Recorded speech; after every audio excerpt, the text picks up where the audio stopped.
ఈరోజు మనకి they are building important ports Adani. దానివల్ల మనం శ్రీలంకకి, యుఏఈకి, సింగపూర్ వీటికి ప్రత్యామ్నాయంగా మారుతున్నాం. అంటే ప్రపంచ దేశాలు షిప్ మూవ్మెంట్ చేయాలి అంటే కనుక వాళ్ళు మన పోర్ట్లో రావాలి. So that they are paying us money.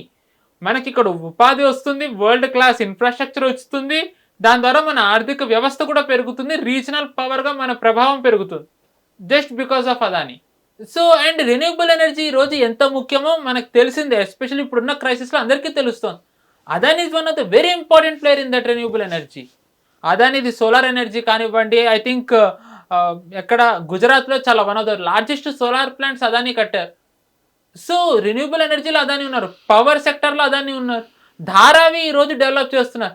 మన స్లమ్ని మనం గొప్పగా చెప్పుకుంటాం. ఎదుగుతున్న దేశంలో ఎవరు స్లమ్ని గొప్పగా చెప్పుకుంటారు? చిన్న ఇంటి నుంచి ఎవరైనా పెద్ద ఇంటికి వెళ్ళాలని అనుకుంటారు. అద్దెకున్న ఇంటి నుంచి ఎవరైనా పెద్ద ఇంటికి వెళ్ళాలనుకుంటారు.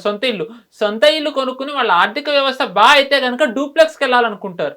డీలక్స్, డూప్లెక్స్కి వెళ్ళాలని ఎవరికన్నా కళ ఉంటుంది. మరి అలాగే స్లమ్ ఉన్న ఎదుగుతున్న భారత్లో స్లమ్, అది కూడా ఫైనాన్షియల్ క్యాపిటల్లో ఏషియాస్ లార్జెస్ట్ స్లమ్ ఉండడం కరెక్టా? ఆ స్లమ్ని కొన్నేళ్ళు, ఒక దశాబ్దం పడుతుంది ఇప్పుడు ధారావి చేయాలంటే. Still Adani has taken up that project.